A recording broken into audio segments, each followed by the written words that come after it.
A parliamentary break for the summer is only putting the heat back on Stephen Harper to answer all those questions still lingering about that infamous $90,000 check given to Senator Mike Duffy by the Prime Minister's former Chief of Staff, Nigel Wright.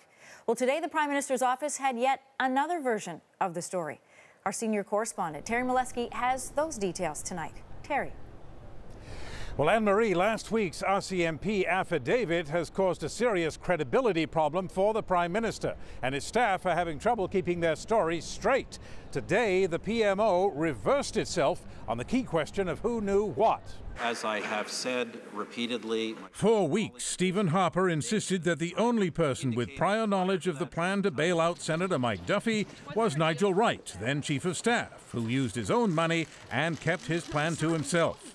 The matter he kept to himself until Wednesday, May the 15th. So those were his decisions. They were not communicated to me or to members of my office. But the RCMP affidavit shows that Wright himself contradicts that, saying he did tell some senior aides of his plan to pay Duffy, including Harper's lawyer, Benjamin Perrin, and the head of the Conservative Fund, Senator Irving Gerstein.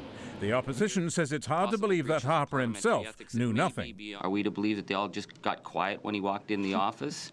That they'd all sneak out for a coffee to conjure this plot up?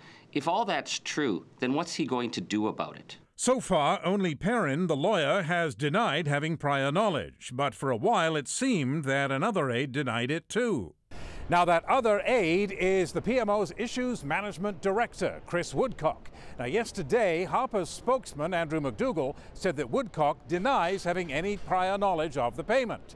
But today, in an odd twist, McDougall took that back, saying he misspoke.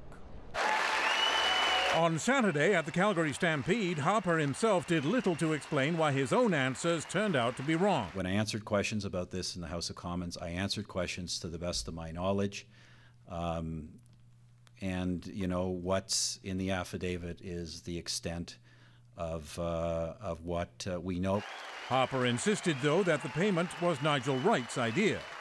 So this was not a decision of the office, it was a decision of Mr. Wright. But if so, that answer has changed too, from nobody else knew about the decision to nobody else made the decision.